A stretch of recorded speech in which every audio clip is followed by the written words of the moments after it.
He's not going away. I don't mean Gonzo. I don't even mean Aaron Wan-Bissaka. I mean Florian Plettenberg. He's sticking around and he's got more updates for us on right backs. He said after the failed deal with Mazraoui, West Ham is now focusing on Aaron Wan-Bissaka. New talks are planned for the next 48 hours. Man U have lowered their demands, price valuation of around 10 to 15 million. No agreements yet. This has been confirmed by ex employee who thinks because Man United are trying to sell Wan-Bissaka to West Ham. So let's get this right. West Ham tried to sign Mazraoui. It didn't go through. Man United want to sign Mazraoui now. But before they do that, they need to sell Aaron Wan-Bissaka. So they're trying to get West Ham to sign Aaron Wan-Bissaka so they can go sign Mazraoui, who we couldn't sign in the first place. Now, that's the latest, Gonzo. In terms of the deal and Aaron Wan-Bissaka himself, are you encouraged by this, or are you taking it with a pinch of salt given the other reports which came out yesterday, which was Wan-Bissaka ain't keen on West Ham? Yeah, look, I'll take it with a massive pinch of salt at the moment. I'm liking Florian Plettenberg's style. I like that. You make a rumour and then you get two stories out of it. I see what he's up to. Do you know what I mean? Breaking news and then more breaking news. Release it. West Ham interested in Musiala. 24 hours later, the Musiala deal to West Ham is off. No, I actually do think he is. Let's be fair. He's led the way on a few stories, and I do think he's bona fide, and I do think he's a legitimate. Well, he is basically the German Darmesh, isn't he? That's what he is. Yeah, and in between both updates, the West Ham side of things confirmed what he was claiming in the first place. Everybody jumped on and said, "No, he's right. Actually, we have agreed a deal." Yeah. And then they all jumped on it again, going, "Actually, he's right. It's off."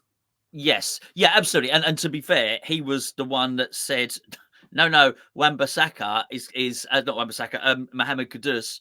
His release clause is now. It's active now. And then he based it in doubled down on it. And everyone said, no, this is absolutely ridiculous. And he went, you said. He came back 7 hours later, said, no, it's now. So he's quite steadfast. He sticks to his guns. Listen, I got no problem with him at all. I just do find it highly amusing. The Wan-Bissaka thing concerns me in as much as I worry that he is possibly motivated by money.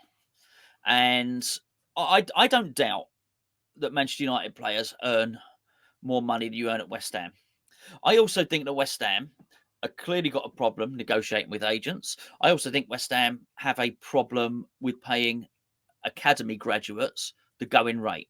So I am not claiming West Ham are perfect. I've been critical about all those things, even within the last week. What West Ham can't be accused of... Week? 24 hours? Cheers. What West Ham can't be accused of is not paying their signings a lot of money. So aside from the top clubs who can pay mega money, like, Man City and Man United can pay people 300 grand a week, West Ham pay big money and over the top money. Sometimes you could use Danny Ings, you could go back to Chicharito on 135 grand a week. A lot. We will pay money. So I don't think we're offering Aaron Wan-Bissaka tuppence. Yeah. I don't. I think we're probably, I don't know, but I would be surprised if we won't offer him 70 or 80, right? That would be a very West Ham thing to do. So realistically, he's in a situation where he's going to be thinking, and if it is money, well, actually, I'm quite happy sat here on me 150 grand a week or whatever it is, then that would be a money decision over a footballing one. Because what is quite clear is now Erik ten Hag has been given the mandate to take them forward for another season. I didn't think he'd keep the job. I was surprised he kept the job. But he's been given a vote of confidence. He now has the job. He clearly wants to sort things out on that right side. Wan-Bissaka will not be playing. If Manchester United and Erik ten Hag get their way, Wan-Bissaka doesn't play next season. Now, he's got to be really, really careful like this because he could well find himself in a Jesse Lingard situation. And it don't always work out too well for these players, as we've seen with Lingard, who could have signed a 3-year deal with us at 125 grand a week, decided to sign a 1-year deal at 200 grand a week with Nottingham Forest, and then look where he is now. He can't even get into a club team in South Korea. He's the captain now. He's captain now, is he? Yeah. He's Mr. Popular over there. Oh, he's changed because the coach was slagging him off 3 months ago. Yeah, said he wasn't running about, but now he's captain and Jay Lings is alive and well. And the stuff. Yeah, good. Well, good for him. But you would still, even if he is captain of the well, put it this way: what's the name of the club? I don't know. I knew you were. He's changed since you put that shirt on. He's a fall from grace because neither of us can say what club he's at. We just know what country he's in, and we think he might be captain and he's running around a bit more. That is a fall from grace, right? And I think you just got to be careful if you're Aaron Wan-Bissaka, and it disappoints me when these players do this. Aaron Wan-Bissaka needs to leave Manchester United, join West Ham, and pull on the, like your good self, Gio, pull on that claret blue shirt and do his stuff.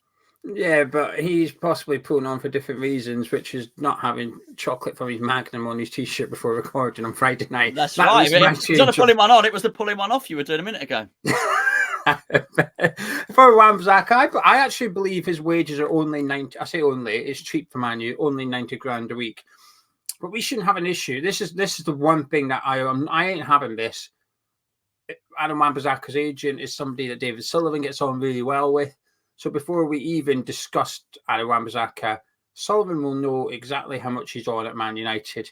And I don't, when you hear rumours that players don't want to come to your club because of X, Y, and Z, and those reasons sometimes stand. So there's a sort of a,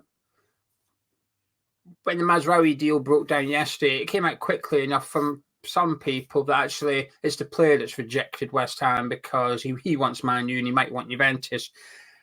And when that happens, I think fair enough. You know, if he prefers Man U over West Ham, I ain't going to criticise him for that. I mean, I don't think you're going to get in the team ahead of Dalot, but that's up to you. If you think you can knock him out of the team, good luck to you. You're going to need it. But should he go there, Wan-Bissaka becomes third choice right back. But with Wan-Bissaka, I think we're the right level for him, you know. I do. I think we are the right level for Wan-Bissaka. We can be ambitious and try and get players in that's, you know, like Kudus. You think, well, we got him. It feels like a bit of a coup.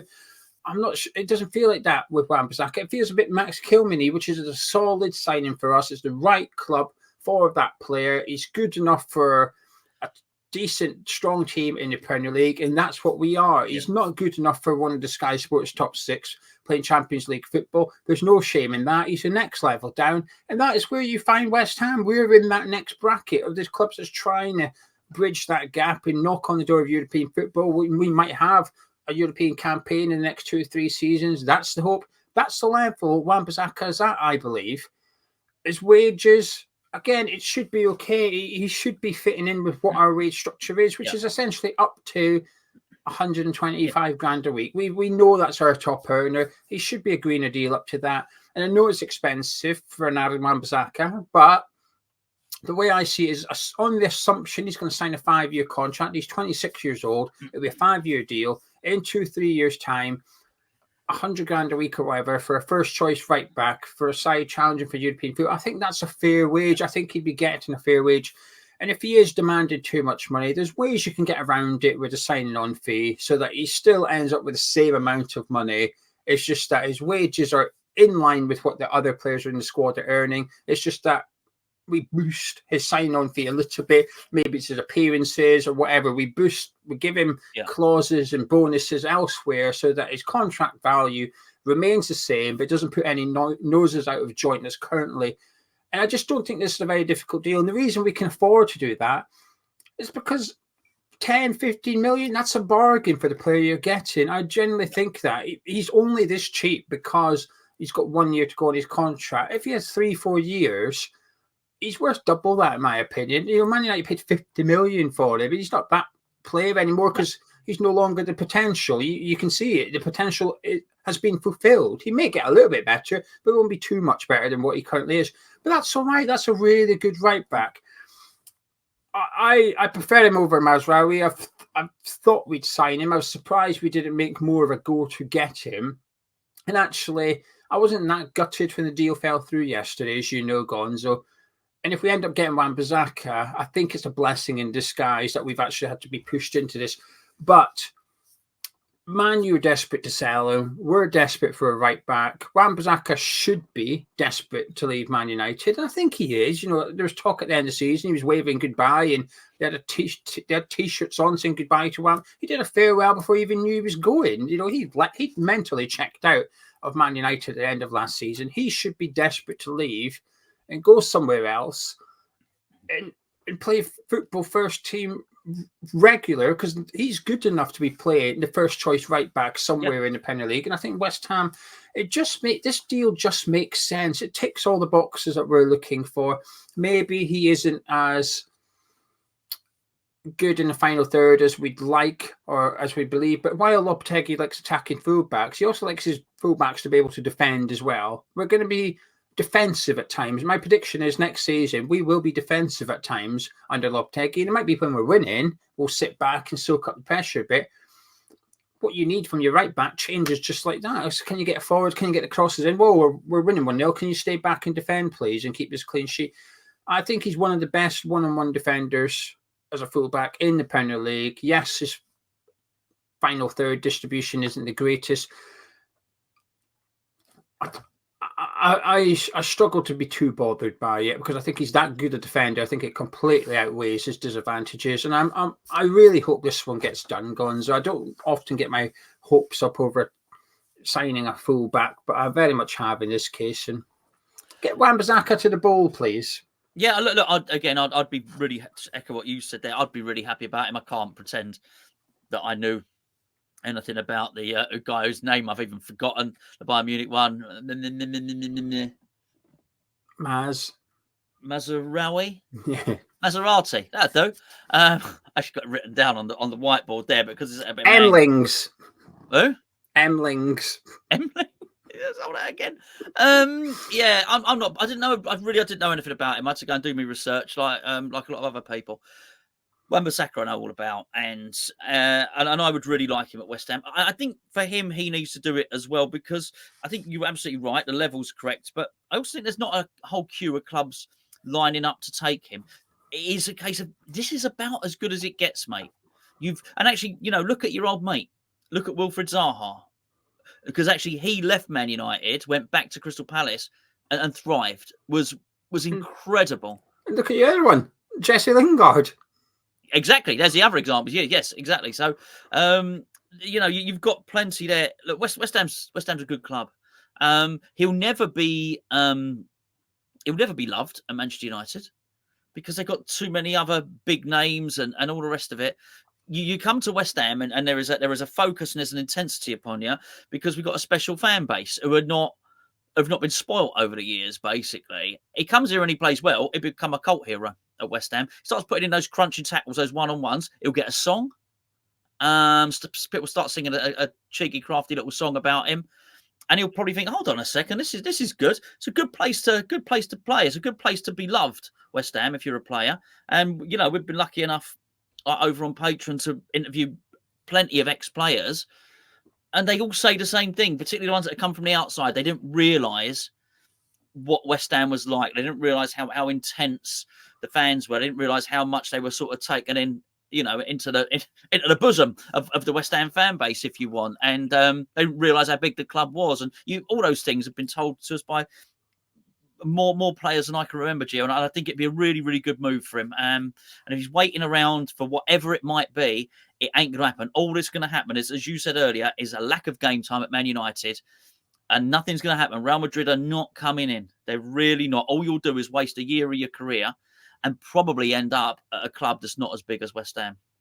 Yeah, so two big yeses for us. In terms of prediction, do we think it'll happen?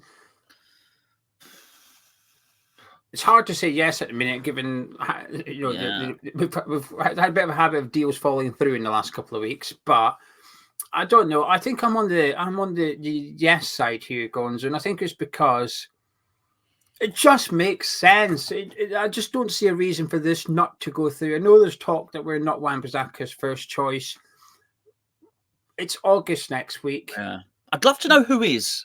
Well, and also, what's the chances of you getting that move? Like, you've got time's running out. Really, you're in. He's currently in America. He went far to go. He's in America with Man United. You know, you're well into pre-season. The Premier League is 3 weeks away. Last night, I think. Yeah, I'm sure there's a Friday night game. 3 weeks. 3 weeks. It's less than 3 weeks to go until the Premier League returns. Want to make it feel like it's quicker. Less than 2 weeks to go until the Championship returns. The football is here. You're running out of time now. There's a month left of the transfer window. Teams have had a month and a half since the window opened to buy you. Man, you're offering you away for 10 million. This is bargain bucket stuff now. You're discontinued. Damaged goods. He is. You've got the yellow sticker on you at the tail point. They're trying to get rid of you. That stuff you were buying at the pound shop yesterday. Read the room. You ain't welcome in here. Get out of it. We've got one at London Stadium. Plenty of room. Down you come. Just don't leave your watch in the changing room. That's right. So I think it'll happen. Do you think it'll happen? Bit 50-50 on the fence? I'm massively 50-50. Yeah, I'm oh ye of little faith at the moment, but I hope there is hope. Thank you very much for joining us. If you've enjoyed this video, please do drop a like, comment, subscribe if you're new to the channel. Myself and Gonzo recorded a video regarding the update on John Duran. That'll be on your screen in approximately 10 seconds time. So if you haven't already watched it, go ahead. And if you have, thank you very much for tuning in twice today. We are live at 11:30 p.m. tonight with our watch along. We're watching 2 English teams play that kick off at midnight tonight. So if you don't live in the UK and you're kicking around, you're welcome to join us. But if you're in the UK and you're staying up for the friendly, please do come join us. 11:30, we're live on this channel. We'll see you then.